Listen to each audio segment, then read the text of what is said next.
Millionaire woman pretends to love poor man, but discovers the true meaning of marriage in a glittering penthouse suite atop the Meridian Tower on Manhattan's Upper East Side, where crystal chandeliers cast rainbow prisms across marble floors, and floor-to-ceiling windows offered commanding views of Central Park.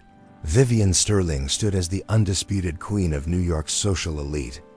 At 29, she had inherited Sterling Cosmetics from her grandmother and transformed it into a billion-dollar empire that dominated beauty counters from Fifth Avenue to Beverly Hills.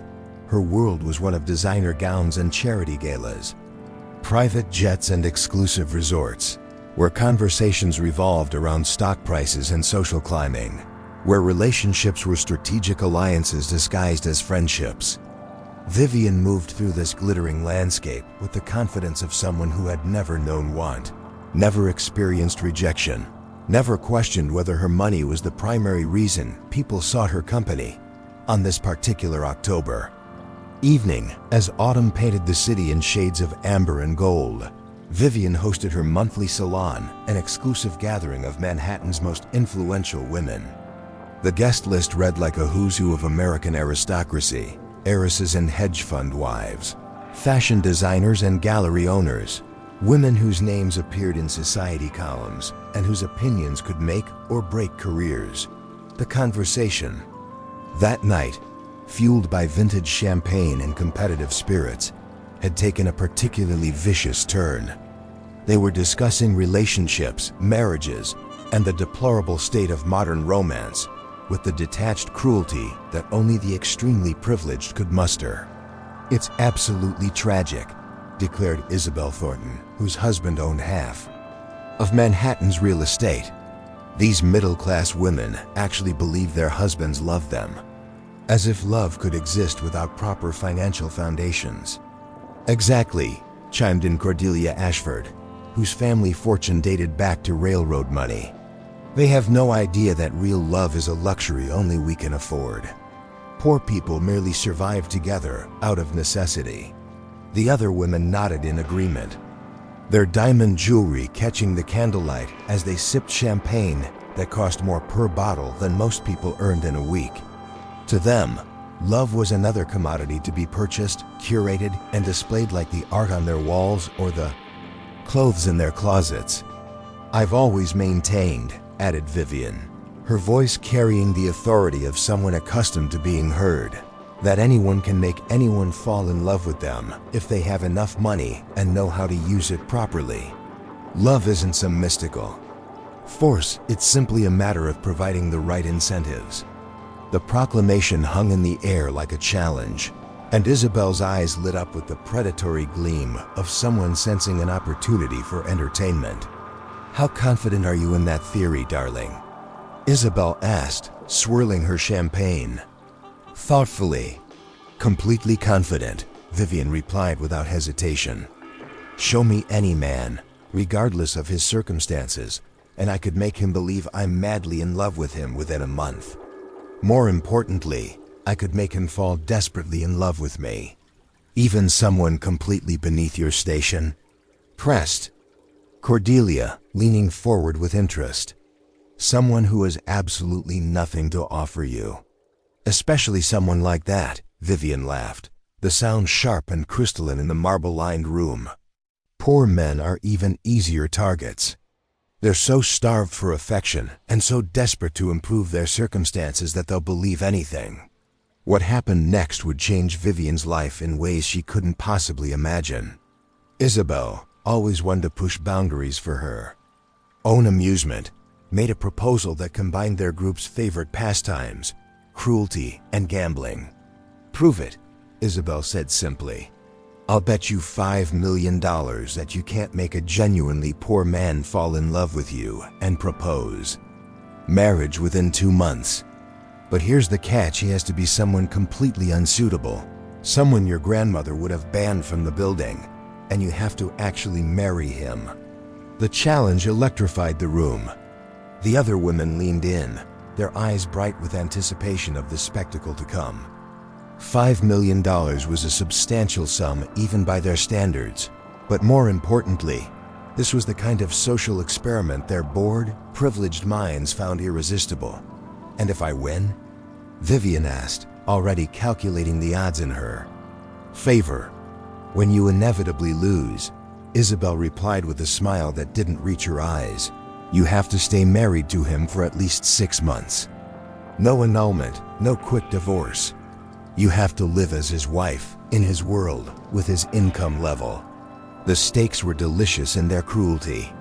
Either Vivian would prove her point and win a substantial sum, or she would be forced to endure months of what they all considered a fate worse than death: actual poverty, actual obscurity, actual consequence for her actions. "Done," Vivian said, extending her perfectly manicured hand to shake on the agreement. "But I choose the target." The next morning, Vivian embarked on what she privately called Project Pygmalion, her plan to find the perfect victim for her elaborate deception. She couldn't choose someone too intelligent or sophisticated, as they might see through her performance. But she also couldn't choose someone too simple, as the challenge required genuine emotion and proposal. She needed someone kind-hearted, enough to fall for her act but naive enough not to question her motives.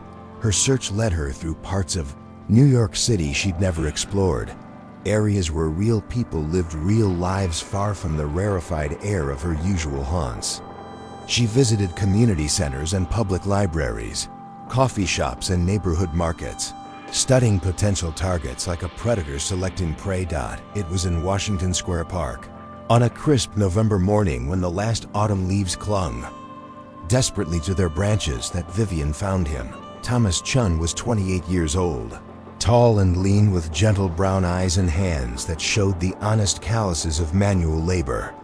He worked as a carpenter, crafting custom furniture in a small workshop he rented in Queens, and spent his weekends volunteering at a homeless shelter in the Bowery. He had immigrated from Taiwan as a child, worked his way through community college while supporting his elderly mother, and possessed the kind of quiet dignity that comes from facing life's challenges without complaint. Vivian observed him for several days before making her approach, learning his routines and preferences with the thoroughness of a stalker. She discovered that he ate lunch in the park every Tuesday and Thursday, always bringing a simple sandwich and a thermos of tea, always feeding half his meal to the pigeons that gathered around his bench. She noted his kindness to elderly park visitors, his patience with children who interrupted his reading, his habit of picking up litter even when no one was watching. He was perfect, decent enough to feel genuine affection, isolated enough to be vulnerable to attention, and poor enough to be impressed by her eventual generosity. The seduction began on a Thursday in mid-November. Vivian had carefully crafted her appearance, trading her usual designer ensembles for clothes that suggested understated elegance rather than obvious wealth. She carried a book she'd researched, something he would recognize and appreciate, and positioned herself on a bench near his regular spot. When Thomas arrived for his lunch break, Vivian was ready. She had practiced her performance in the mirror, perfecting the right combination of accessibility and mystery, vulnerability and strength. As he settled onto his bench with his modest meal, she looked up from her book with the expression of someone pleasantly surprised to see another reader in the park.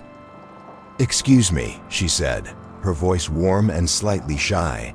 "I couldn't help but notice you're reading Murakami. I just finished that one last week. Isn't the ending just devastating?"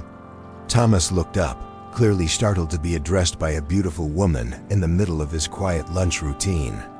His response was cautious but polite, the reaction of someone unused to random social interactions with strangers. "It really is," he agreed, his voice carrying the slight accent of someone for whom English was a learned language. "I've read it 3 times now, and it still surprises me." Vivian smiled, the expression carefully calibrated to suggest genuine pleasure at finding a kindred spirit. "A fellow rereader.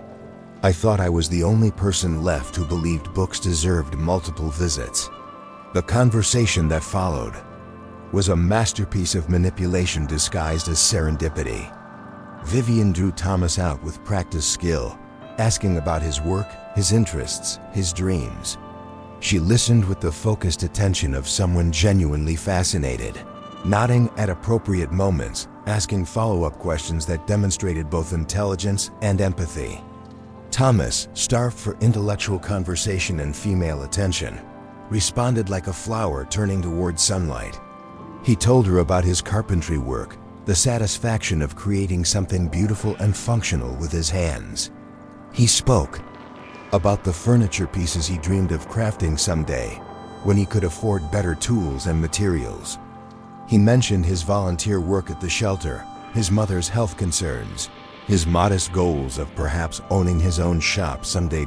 Vivian absorbed every detail, already planning how to use his dreams and vulnerabilities to draw him deeper into her web. When their lunch hour ended and Thomas reluctantly prepared to return to work, she made her next calculated move. "This might sound forward," she said, allowing a slight blush to color her cheeks, "but would you like to have coffee sometime? I feel like I could talk to you for hours." The look of surprised pleasure that crossed Thomas's face was almost enough to make Vivian feel guilty. Almost. But the image of Isabel's smug face and the challenge of the $5 million bet quickly pushed any pangs of conscience aside. Their first official date took place 3 days later at a small cafe in Greenwich Village, chosen by Vivian because it was trendy enough to impress Thomas but modest enough not to raise questions about her financial status.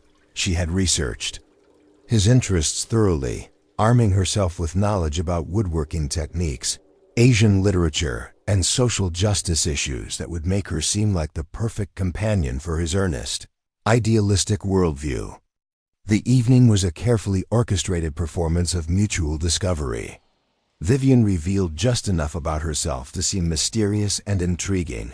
She was between jobs after working in marketing, had some family money that allowed her to take time finding the right career opportunity, and was passionate about social causes, but modest about her contributions. Every detail was calculated to make her seem like someone from a slightly higher social stratum, who had somehow remained down to earth and accessible. She was successful enough to be impressive, but not so wealthy as to be intimidating, educated enough to match his intellectual curiosity, but not so sophisticated as to make him feel inadequate. Thomas, for his part, was exactly what Vivian had expected: intelligent but unsuspecting, kind but naive, grateful for her attention but not questioning her motives. He told her about his childhood, his family's struggles as immigrants, his determination to build something meaningful with his life despite limited resources. As the weeks passed, Vivian found herself settling into the rhythm of deception with disturbing ease. She met Thomas twice a week, always in modest venues that fit his budget, always dressed in clothes that suggested taste without obvious expense. She accompanied him to free concerts in the park, helped serve meals at the homeless shelter, even visited his tiny workshop in Queens to admire the beautiful furniture he crafted with such obvious love and skill. Each interaction was carefully planned to deepen his emotional investment while maintaining her own detachment. She complimented his work with genuine appreciation for his craftsmanship, listened to his stories with apparent fascination, and gradually introduced physical affection: a touch on his arm, a kiss on the cheek, eventually holding hands as they walked through the city together. But something unexpected began to happen as December melted into January. Spending time in Thomas's world, away from the artificial glitter of her usual social circle, Vivian began to see aspects of life she'd never noticed before. At the homeless shelter, she witnessed Thomas treating every person with dignity and respect, regardless of their circumstances or mental state. In his workshop, she watched him pour hours into perfecting details that no one but he would ever notice, driven by an internal standard of excellence that had nothing to do with external recognition or financial reward. Most unsettling of all, Vivian began to see herself through Thomas's eyes. To him, she wasn't the heiress or the CEO or the social butterfly. She was simply a woman he was falling in love with, someone he valued for her conversation, her smile, her presence in his life. When he looked at her, his eyes held an expression she'd never seen directed at her before, pure affection, untainted by calculation or agenda. The realization that someone could care for her without knowing her net worth was both thrilling and terrifying. It challenged every assumption she'd made about human nature, about love, about herself. By February, Thomas was clearly head over heels in love, though he was too respectful and perhaps too insecure about their different backgrounds to be overly aggressive in his pursuit. He brought her small gifts he'd made in his workshop, a wooden jewelry box with hidden compartments, a picture frame carved with intricate patterns, a small sculpture that somehow captured the grace of birds in flight. Each gift was obviously crafted with enormous care and attention, representing hours of work that, calculated at his hourly wage, made them more valuable than jewelry that cost thousands of dollars. Vivian found herself treasuring these handmade tokens in ways that surprised her, keeping them in her penthouse apartment like secret reminders of a parallel life she was living. The proposal came on Valentine's Day, exactly 2 months after their first meeting, just as Vivian had predicted it would. Thomas had planned an elaborate picnic in Central Park, using his limited resources to create something magical: fairy lights strung between trees, a blanket spread with foods he'd prepared himself, candles in mason jars to create ambiance despite the February cold. As they sat together under the winter sky, Thomas took her hands in his and spoke with the earnest sincerity of someone laying his heart completely bare. "Vivian," he said, his voice trembling slightly with emotion, "I know we haven't known each other very long, and I know I don't have much to offer you financially. But these past 2 months have been the happiest of my life. You make me want to be a better man, to build something worthy of the faith you've shown in me." He reached into his pocket and pulled out a small wooden box, hand-carved with the same attention to detail he brought to all his work. Inside was a ring he'd crafted himself, not expensive, but beautiful in its simplicity, the metal worked into delicate patterns that spoke of hours of careful labor. "I love you," Thomas continued, his eyes never leaving her face. "I love your kindness, your intelligence, your laugh, the way you see beauty in things other people overlook. Will you marry me? Will you build a life with me?" Looking into his hopeful, trusting face, Vivian felt something crack inside her chest. This man was offering her everything he had: his heart, his devotion, his modest but honest future, believing she was someone worthy of such a gift. The weight of his sincerity, the genuine love in his eyes, the realization that she was about to accept his proposal under completely false pretenses, hit her like a physical blow. But the bet, her reputation, her pride, and perhaps most importantly, her deeply ingrained beliefs about love and money, pushed her forward. She said yes, allowed him to slip the handmade ring onto her finger, kissed him as he spun her around in pure joy. As Thomas held her close, whispering about their future together, about the home they would build, about the love that would sustain them through any challenge. Vivian closed her eyes and tried to ignore the growing realization that she might have won the bet, but was in danger of losing something far more valuable: a chance at genuine happiness with someone who loved her, for reasons that had nothing to do with her bank account. The wedding was planned for the following month, a simple ceremony that would fit Thomas's budget and sensibilities. As Vivian began the preparations, maintaining her performance while battling growing guilt and confusion, she had no idea that the real challenge was just beginning: not winning Thomas's love, but learning what it truly meant to be worthy of it. The wedding took place on a rainy Saturday in March, in a small community church in Queens, where Thomas had been volunteering for years. The ceremony was everything Vivian's social circle would have considered laughably modest: folding chairs instead of mahogany pews, grocery store flowers instead of elaborate arrangements, a reception in the church basement with potluck dishes brought by friends and neighbors who had embraced Vivian as one of their own, standing at the altar in a Simple white dress from a department store. Surrounded by people whose combined net worth was less than her monthly clothing allowance, Vivian felt simultaneously like a fraud, and like she was participating in something more real than any of the elaborate society weddings she'd attended. Thomas's mother, a tiny woman whose hands bore the calluses of decades of factory work, had embraced Vivian with tears of joy, grateful that her son had found someone who made him so obviously happy. The shelter residents Thomas worked with had pooled their meager resources to buy the couple a toaster, presenting it with ceremony and pride that made Vivian's throat tight with emotions she couldn't name. As she repeated her vows, promising to love and honor Thomas through richer and poorer, in sickness and in health, Vivian found herself speaking the words with an intensity that surprised her. Looking into Thomas's radiant face, seeing the pure love and trust in his eyes, she felt the weight of what she was doing, not just deceiving him, but accepting promises from someone who genuinely meant every word. The reception that followed was unlike any social event Vivian had ever experienced. There were no cocktail conversations about market trends or celebrity gossip, no networking or social positioning.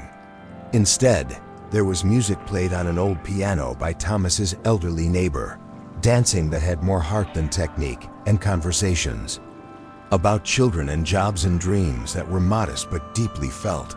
Watching Thomas laugh with his friends, seeing him dance with his mother to a song that made both of them cry, observing the genuine affection these people had for each other. Despite their limited means, Vivian began to understand something that challenged every assumption she'd made about happiness and human connection. These people were poor by her standards, their clothes were modest, their homes small, their futures uncertain by financial measures. But they possessed something her wealthy social circle completely lacked: authentic community, genuine care for each other's welfare, relationships based on shared experiences rather than shared bank accounts. The first week of marriage brought revelations Vivian hadn't anticipated. Moving into Thomas's small one-bedroom apartment in Queens, she experienced poverty not as the abstract concept she'd always imagined, but as a daily reality that required constant adaptation and creativity. Thomas had taken a second job to save money for their wedding and future together, working evenings at a hardware store in addition to his carpentry work. Vivian found herself alone in the cramped apartment for long hours, surrounded by evidence of a life lived carefully and thoughtfully within severe constraints. She discovered that Thomas mended his clothes rather than replacing them, that he planned meals around sales and coupons, that he walked to work whenever possible to save subway fare. Every purchase was considered, every expenditure weighed against future needs. It was the polar opposite of her life of casual consumption, instant gratification, but she also discovered evidence of Thomas's character in ways she hadn't expected. He sent money to his mother every month without fail, even when it meant eating rice and beans for dinner. He donated his carpentry skills to fix things at the homeless shelter and the church, never charging for labor that would have cost hundreds of dollars. He was slowly paying off student loans from community college, while saving for tools that would allow him to take on more complex woodworking projects. Most surprising of all, Vivian found that Thomas was genuinely happy. Despite working 2 jobs and living paycheck to paycheck, despite having no safety net or prospects for dramatic financial improvement, he possessed a contentment and sense of purpose that her wealthy friends, for all their advantages, had never achieved. Living on Thomas's income, with no access to her usual luxuries, forced Vivian to confront how little of her previous lifestyle had actually contributed to her well-being. She couldn't afford expensive restaurants, designer clothes, or frequent shopping trips. Instead, she found herself learning to cook simple meals, shopping at thrift stores, taking walks in the neighborhood for entertainment. To her surprise, the simplicity was oddly liberating. Without the constant pressure to maintain her image or compete with her social circle, without the endless choices that unlimited money provided, Vivian discovered space for thoughts and feelings she'd been too busy to notice before. She began helping Thomas with his bookkeeping, using her business skills to organize his finances and identify ways to maximize his income. She researched grants for small business owners, helped him create a website to showcase his woodworking, and used her strategic thinking to develop plans for gradually expanding his workshop. For the first time in her adult life, Vivian was using her considerable talents to help someone else achieve their dreams rather than furthering her own ambitions. The satisfaction she felt when Thomas landed a larger commission or completed a particularly challenging piece was different from any professional success she'd experienced. Deeper, more personal, somehow more meaningful. As spring turned summer, Vivian found herself falling into the rhythm of their modest life with increasing ease.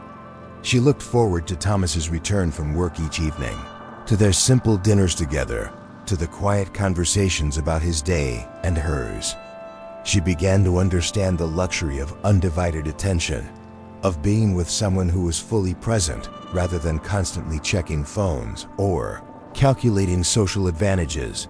But the most profound changes were happening inside Vivian herself.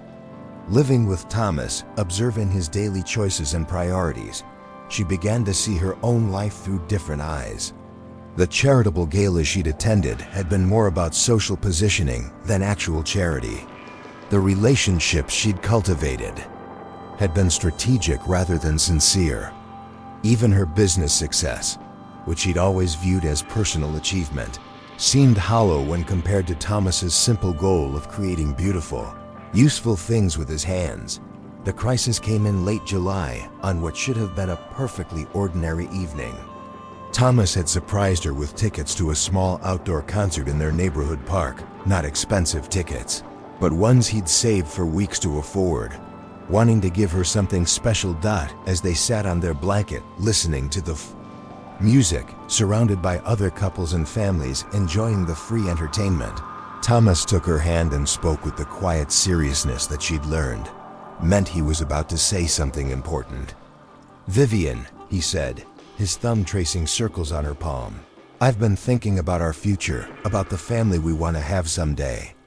I know things are tight financially, and I know you could have married someone who could give you more material comfort."